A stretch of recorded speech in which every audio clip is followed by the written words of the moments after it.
No alusta. Mul on käes pintsetid. Pintsetid on sul käes, aga mul on käes silmalainer. Sa võid alustada küsimusega.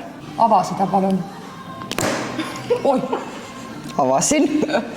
Klõksuta kokku seda pintsetti. Okei. No koputa sellega. Kirjelda seda pintseti otsa. Otsast on nagu läheb laiemaks, aga keskelt on sale. Mis värvi lainer sul on? Must, ikka must.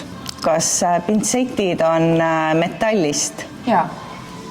Mis brändi lainer on? Mesauda lainer on. Redausis on müügil küll neid. Jaa, see on vaata see on natukene, vaata see on kulunud natukene dark black. Oled seda ise kasutanud ka? Jaa, täna ei kasutanud, aga ma võin kohe kasutada. Proovi sellega omal karva välja tõmmata. Mul ei ole täna üleliigseid karvu. Täna on karvad aetud.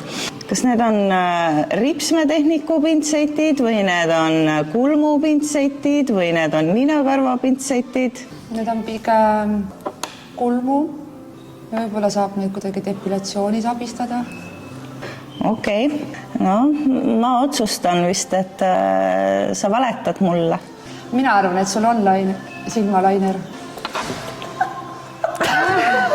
Kuna võtan juba valesti. Mina olen hea valetaja, sina oled hea tõerääkija. Ma kahtlen kõiges. Tunnistame kaotusi. Jah. Treilhaus.